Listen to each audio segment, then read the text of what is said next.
నమస్కారం వార్తలకు స్వాగతం. ముందుగా ముఖ్యాంశాలు. BRS leader RS Praveen Kumar press meet, పలు అంశాలపై వివరణ. మాజీ మంత్రి పేర్ని నాని ప్రెస్ మీట్, ఇరు పార్టీలపై ఫైర్.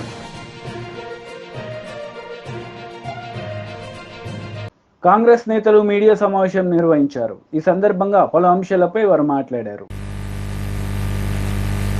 కానీ అబండాలు రాళ్ళు వేస్తుడు బంద్ చేసేసాడు. ఈ రాళ్ళు కొట్టుడు బంద్ చేయండి. నేను ఇంకొక మరి ముఖ్యమంత్రి రేవంత్ రెడ్డి గారు కాంగ్రెస్ గవర్నమెంట్ మూసీ నది ప్రక్షాళన చేస్తున్నారు అని మీరు నిందలేస్తున్నారు కదా. ఎప్పుడైనా మీరు గంగా నది ప్రక్షాళన చేస్తామని అన్నప్పుడు మీరు అవినీతి చేస్తారు, మోడీ గారు అవినీతి కోసమే గంగానది ప్రక్షాళన అంటుండని అని ఎప్పుడైనా అక్కడ మా రాహుల్ గాంధీ గారు కానీ మా రాహుల్ గాంధీ గారి కింద మాలాంటి నాయకులం ఎప్పుడన్నా మేము మోడీ గారి గురించి ఎప్పుడన్నా నింద చేసిన మాటల? ఈ జ్ఞానము కూడా బీజేపీ లీడర్షిప్కి లేకపోవడం బాధాకరం. హోందాతత్వం బీజేపీ నాయకులు లేకపోవడం చాలా బాధాకరం. ఒక మంచి పనిని చేసేటప్పుడు మంచి పని అనండి.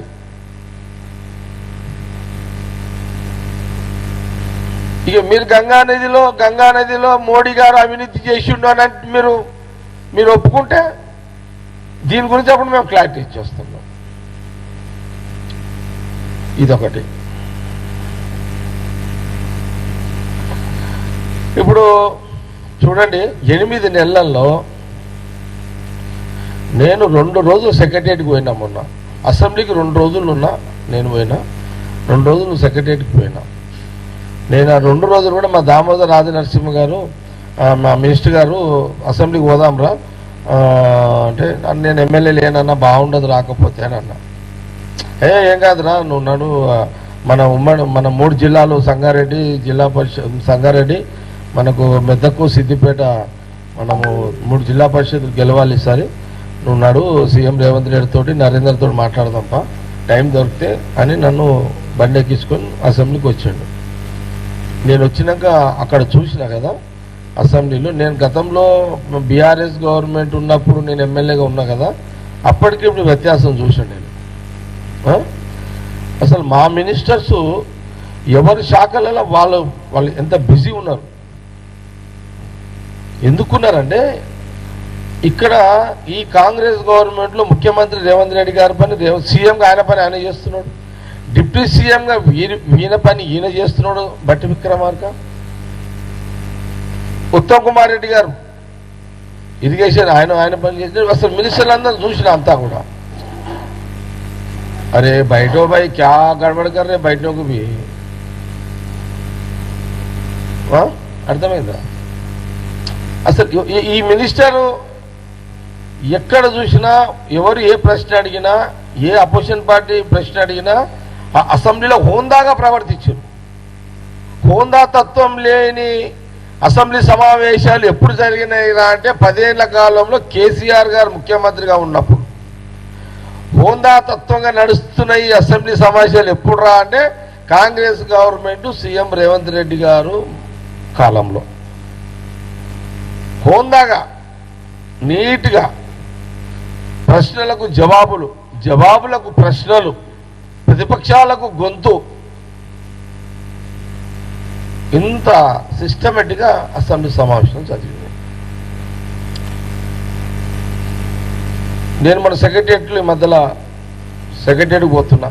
నా సంగారెడ్డి కాన్స్టిట్యూన్సీకి సంబంధించి ముఖ్యమంత్రి గారికి కానీ మన మినిస్టర్స్ అందరికీ రిప్రజెంటేషన్ ఇచ్చిన కొంత ఫాలోఅప్ చేస్తున్నా. అసలు సెక్రటరియట్ కలకల ఆడుతున్నది. పోయిన 10 ఏళ్ల కాలంలో సెక్రటరియట్లో కింద చాలామంది ఏమంటున్నారంటే అక్కడ పార్కింగ్ జాగా దొరకలేదంట. సెక్రటరియట్లో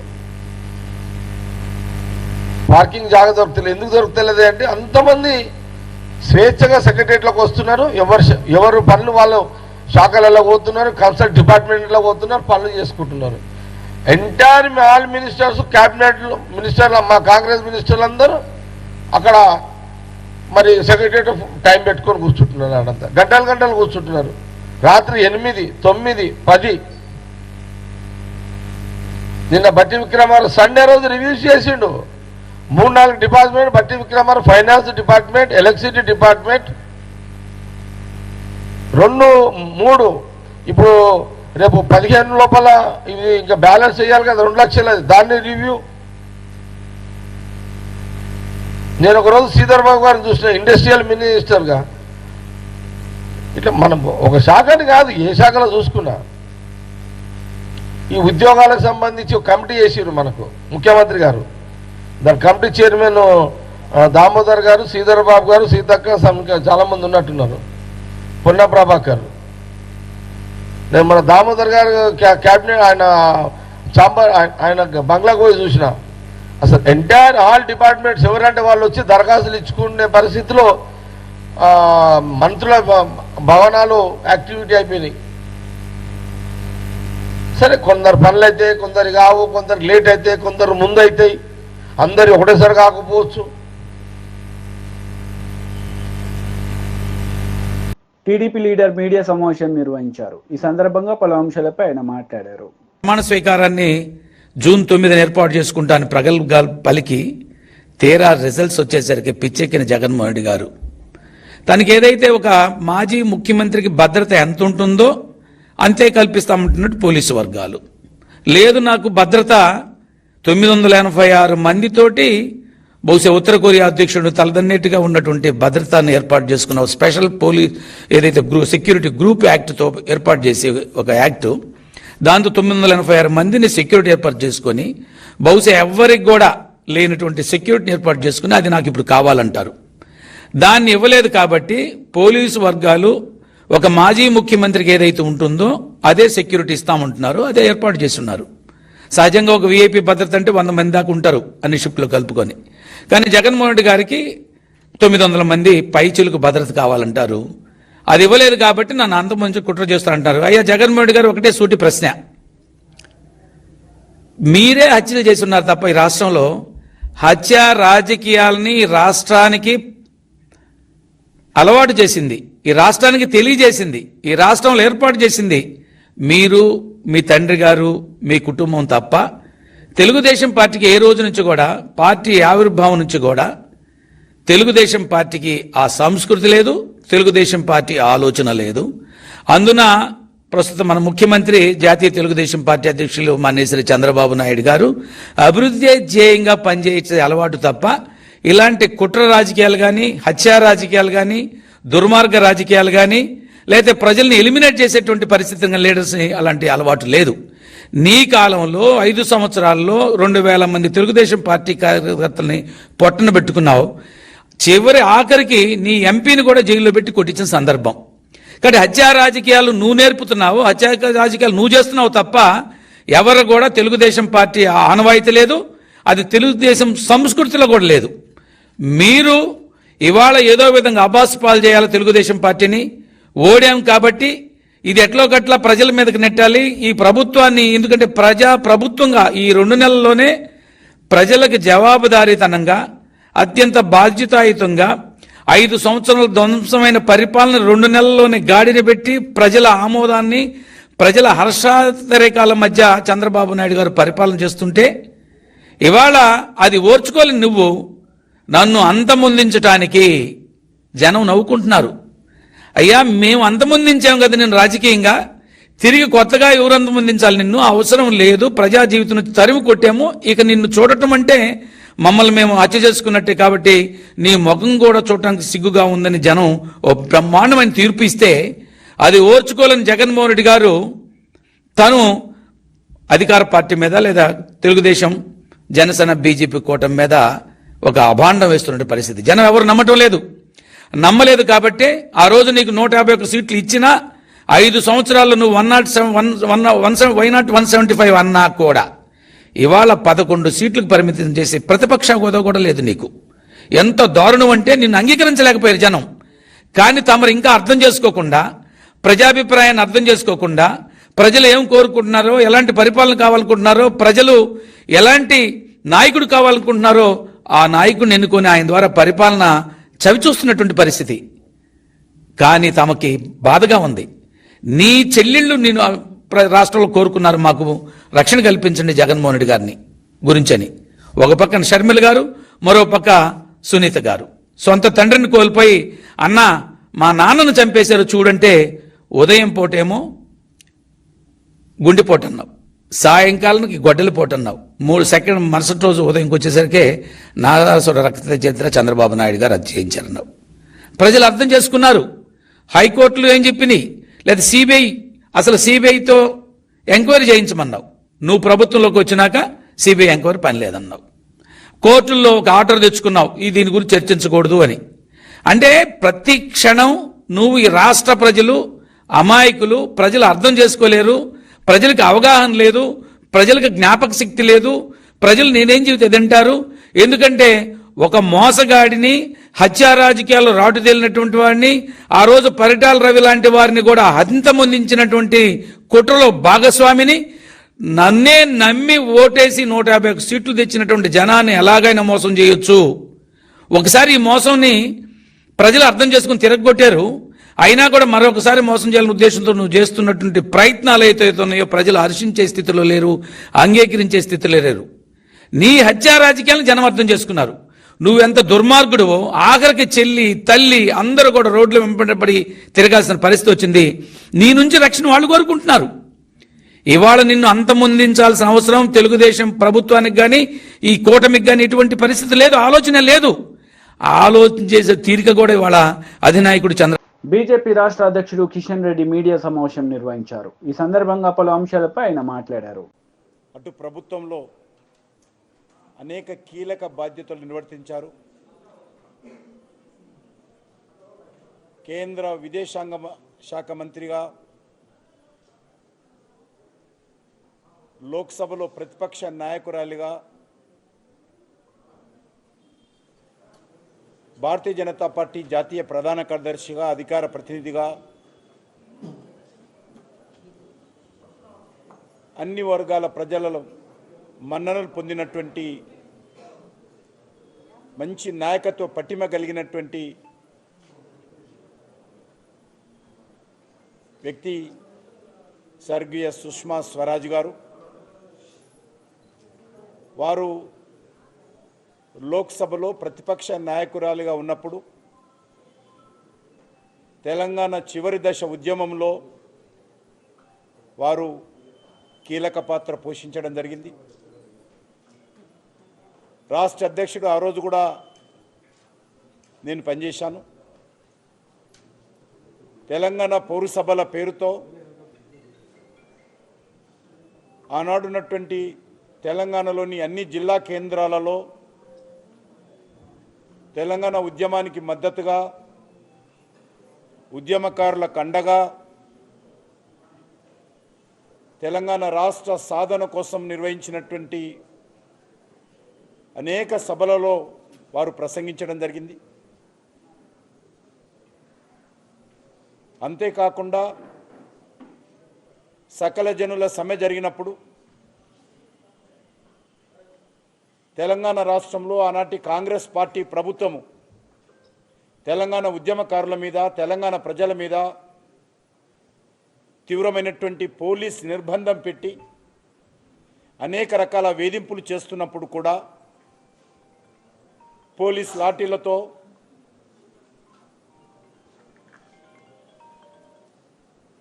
రబ్బరు బుల్లెట్లతో దాడులు జరిపినప్పుడు ఆ రోజు లోక్సభలో ఉస్మానియా యూనివర్సిటీ విద్యార్థుల కండగా, తెలంగాణ ప్రజల కండగా గొంతు ఎత్తినటువంటి, తెలంగాణ ప్రజల గుండె చప్పుడై తెలంగాణ వాణి వినిపించినటువంటి చరిత్ర శ్రీమతి సుష్మా స్వరాజ్ గారు. కేంద్ర ప్రభుత్వం మీద ఒత్తిడి చేసి లోక్సభలో బిల్లు పెట్టాలని అనేక సార్లు లోక్సభలో ఆనాటి కాంగ్రెస్ పార్టీ ప్రభుత్వం మీద ఒత్తిడి చేసి తెలంగాణ ప్రజలతో కలిసి కేంద్ర ప్రభుత్వం ముఖ్య మెడలు వంచి తెలంగాణ రాష్ట్ర సాధనలో ప్రముఖ పాత్ర పోషించారు. చివరకు లోక్సభలో బిల్లు పెట్టినప్పుడు ఏకైక నాయకురాలు ప్రతిపక్షం తరఫున తెలంగాణ ప్రజల తరఫున తెలంగాణ రాష్ట్ర ఏర్పాటుకు సంబంధించి విభజన చట్టం పైన మాట్లాడినటువంటి వ్యక్తి శ్రీమతి సుష్మా స్వరాజ్ గారు. చట్టం పెట్టినప్పుడు కూడా ఆ రోజు కాంగ్రెస్ పార్టీ అనేక రకాలుగా మళ్ళీ వాయిదా వేయాలనో బిల్లు పాస్ కాకుండా అడ్డుకోవాలనో ప్రయత్నం చేసి పొగబాంబులు వదిలినప్పుడు కారం నీళ్లు చల్లినప్పుడు కత్తులు పెట్టుకొని లోక్సభలకు వచ్చినప్పుడు వాటన్నిటిగా ఎదిరించి తెలంగాణ ప్రజల తరఫున కాంగ్రెస్ పార్టీ ప్రభుత్వం మీద ఒత్తిడి తెచ్చి బిల్లు పాస్ అయ్యేలా 160 మంది పార్లమెంట్ సభ్యులు తెలంగాణ బిల్లుకు అనుకూలంగా ఓటు వేయించినటువంటి ఘనత శ్రీమతి సుష్మా స్వరాజ్ గారికి దక్కుతుంది. తెలంగాణలో బతుకమ్మ పండుగ అయినా బోనాల పండుగ అయినా ఢిల్లీలో తెలంగాణ ఉద్యమకారులు న్యాయవాదులైనా డాక్టర్లైనా అనేక మంది బీఆర్ఎస్ లీడర్ మీడియా సమావేశం నిర్వహించారు. ఈ సందర్భంగా పలు అంశాలపై ఆయన మాట్లాడారు. 2008లో జరిగిన ఒక సుప్రీంకోర్టు కేసు, ఆ సుప్రీంకోర్టు జడ్జిమెంట్ని అడ్డం పెట్టుకొని ఇవాళ ఆ జీవో 55ను రద్దు చేసి ఈరోజు రేవంత్ రెడ్డి ప్రభుత్వం ఆగా మేఘాల మీద జీవో 29 తీసుకొచ్చి కేసీఆర్ గారు అన్ని వర్గాలకు ఏ విధంగా న్యాయం జరగాలనో స్పష్టంగా వివరించిన జీవో 55 స్థానంలో జీవో 29 తీసుకొచ్చి నిరుద్యోగుల నోట్ల మట్టి కొట్టిందని చెప్పేసి చెప్పడం కోసమే ఈ ప్రెస్ కాన్ఫరెన్స్ ఏర్పాటు చేసినాం. ఇక విషయానికి వస్తే మిత్రులారా,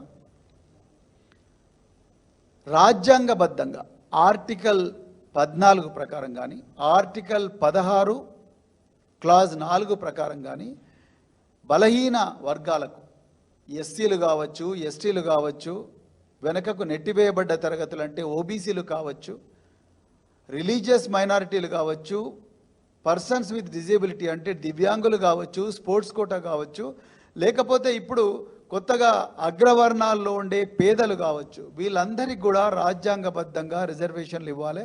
ఇవి ప్రతి దశలో కూడా రిజర్వేషన్లు అమలు చేయాలనేది రాజ్యాంగం చెప్తా ఉన్నది. చాలా పబ్లిక్ సర్వీస్ కమిషన్స్ కూడా ఇదే విషయం చెప్తున్నాయి. సుప్రీంకోర్టు ఎన్నో సందర్భాల్లో జడ్జిమెంట్లో కూడా చాలా స్పష్టంగా సామాజిక న్యాయం పాటించాలని చెప్పి సుప్రీంకోర్టు చెప్పింది. కానీ ఇవాళ తెలంగాణ ప్రభుత్వం, తెలంగాణ పబ్లిక్ సర్వీస్ కమిషన్ ఈ ప్రాథమిక సూత్రానికి, రాజ్యాంగబద్ధమైన సూత్రానికి తూట్లు పొడుస్తూ ఉన్నది. దానివల్ల చాలామంది నిరుద్యోగులకు అన్యాయం జరుగుతున్నది. ఇక గ్రూప్ 1 ఎగ్జామ్ విషయానికి వస్తే మీ అందరికీ కూడా తెలుసు, ఆనాడు కేసీఆర్ గారు గ్రూప్ 1 నోటిఫికేషన్ ఇవ్వడమే కాకుండా గ్రూప్ 1లో ప్రిలిమినరీలో ఏ విధంగా రిజర్వేషన్ పాటించాలి, మెయిన్లో ఏ విధంగా రిజర్వేషన్ పాటించాలనేది చాలా స్పష్టంగా ఒక జీవో నెంబర్ 55 ద్వారా స్కీమ్ ఆఫ్ ఎగ్జామినేషన్ కూడా ఇవ్వడం జరిగింది. కానీ ఈరోజు రేవంత్ రెడ్డి గారి ప్రభుత్వం నిరుద్యోగులను ఆదుకుంటామని చెప్పి, జాబ్ క్యాలెండర్ ఇస్తామని చెప్పి నిరుద్యోగులను మోసం చేస్తూ, నిరుద్యోగుల్లో సామాజిక న్యాయం కూడా పాటించకుండా, రాజ్యాంగం చెప్పిన ఇవి పాటించకుండా జీవో 29 తీసుకొచ్చి, దానికి ఉదాహరణకు మీకు గ్రూప్ 1లో 563 పోస్టులు ఆనాడు కేసీఆర్ గారు 503 పోస్టులకు ఇస్తే, ఈ ప్రభుత్వం 60 పోస్టులు ఎక్స్ట్రాగా కలిపి 563 పోస్టులకు 21 జూన్ 2024లో మరి మళ్ళీ ఇచ్చి, తర్వాత ఎగ్జాము జూన్ 9 నాడు కండక్ట్ చేసిండ్రు. రిజల్ట్స్ జూలై 28 నాడు రిజల్ట్స్ డిక్లేర్ చేసిండ్రు. టోటల్గా ఈ ఎగ్జామ్కు ఆ పరీక్ష రాసిన అభ్యర్థుల సంఖ్య 3,02,172 మంది. మరి ఒక పోస్టుకు 50 మంది అభ్యర్థులను మెయిన్కు సెలెక్ట్ చేయాలంటే 1:50 నిష్పత్తిలో 50 మంది అభ్యర్థులను ఒక పోస్టుకు చేస్తే టోటల్గా 28,150 మంది అభ్యర్థులు రావాలి. 28,150 మంది అభ్యర్థులను కేసీఆర్ గారు తలపెట్టిన జీవో 55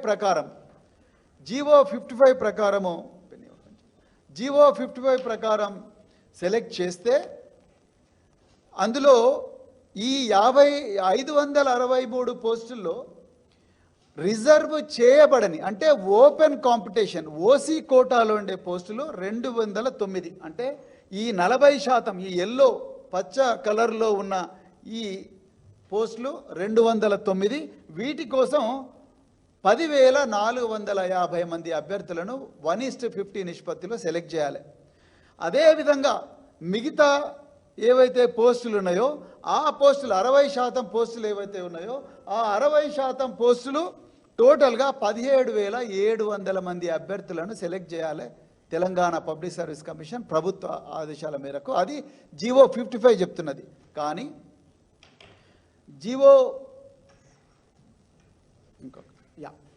ఈరోజు రేవంత్ రెడ్డి ప్రభుత్వం ఏం చేసిందయ్యా అంటే ఈ సామాజిక న్యాయం అదేవిధంగా రాజ్యాంగం చెప్తున్న రిజర్వేషన్లు ప్రిలిమినరీ స్టేజ్లో వైసీపీ లీడర్ పేర్నినాని మీడియా సమావేశం నిర్వహించారు. ఈ సందర్భంగా పలు అంశాలపై ఆయన మాట్లాడారు. పోలీసు వ్యవస్థ ఏ రకంగా మీరు దిగజార్చారనేది ఇవాళ నంద్యాల జిల్లాలో జరిగినటువంటి హత్యా సంఘటన ఎంత కిరాతకం అంటే, నారపరెడ్డి అనే ఆయన డిఎస్పి గారికి, ఎస్ఐ గారికి, సిఐ గారికి, డిఎస్పి గారికి, ఎస్పీ గారికి అందరికీ ఫోన్ చేస్తాడు.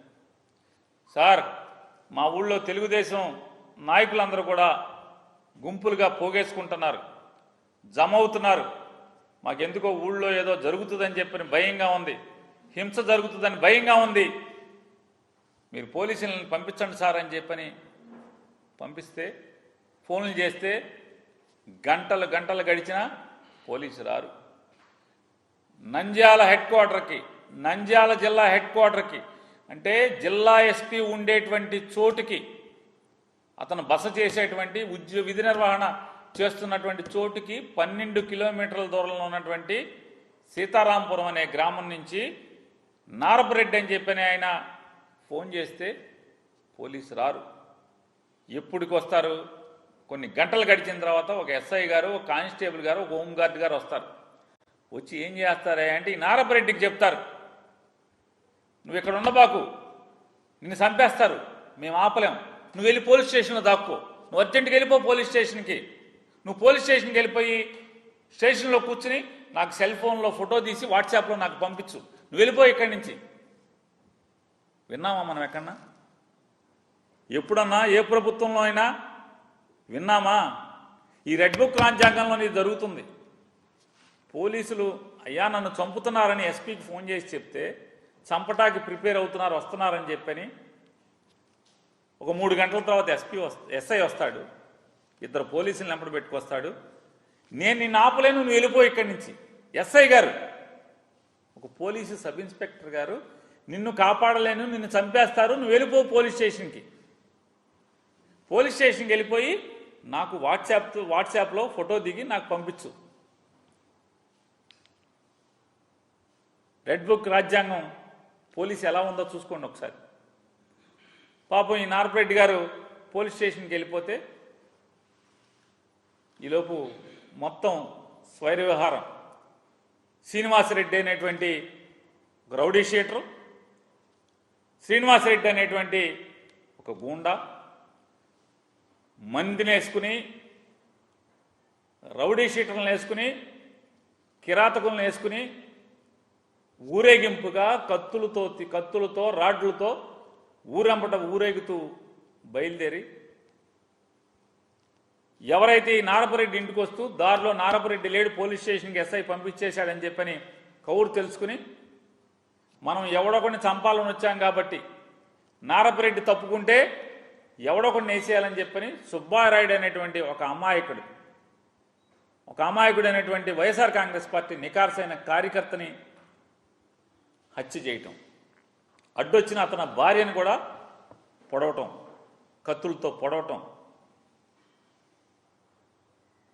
ఇది నిన్న వార్తలు ముగించే ముందు ముఖ్యాంశాలు మరోసారి. BRS leader RS Praveen Kumar press meet, పలు అంశాలపై వివరణ. మాజీ మంత్రి పేర్ని నాని ప్రెస్ మీట్, ఇరు పార్టీలపై ఫైర్.